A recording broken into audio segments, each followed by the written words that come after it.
Agar siz Hamzatni shu jangdan so'ng ham katta sportchilar qatoriga qo'shmasangiz, demak siz UFC'ni tushunmaysiz. Usman o'ziga xos ishonch bilan oktagonga kirib keldi, hatto raqibini qo'lini ham olmadi. Sobiq dominant chempion bu jangda yutishiga 100% ishonardi. Uning bu safargi raqibi chechenistonlik kurashchi jangchi Hamzat Chimayev edi.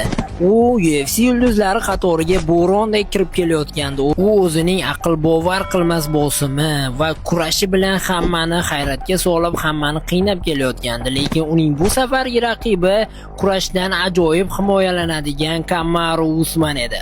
Usman o'zi ham kurashchiligini inobatga olsa, Hamzatni haqiqatdan-da sinovdan o'tkazuvchi jang deb baholanayotgandi ko'pchilik tomonidan.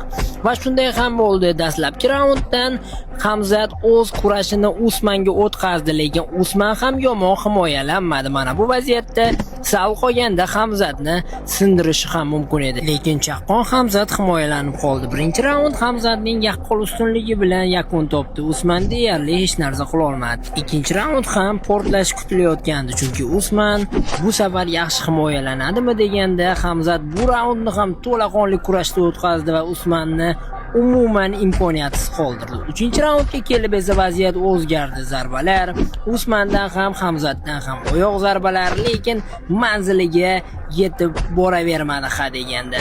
Hamzat bu safar ozgina qiynaldi, kurashi o'tmay boshladi 3-raundga kelib, chunki Hamzat doim janglarini muddatidan oldin tugatib o'rgangan edi. U faqatgina Gilbert Byorns bilan 3 raund to'laqonli urushgan. Hamzatning takedownga bo'lgan urinishlari ha deganda o'tmadi. O'tganda ham charchagan Hamzatning ostidan Usman chiqib ketish yo'llarini topdi va stoykaga jangni o'tkazdi. Oxirida ikkalasi ham gladiatorlarday mana shunday solishdi, butun arena baqir-chaqir. Dastlabki 2 raund hisobiga Hamzat bu jangni yutdi.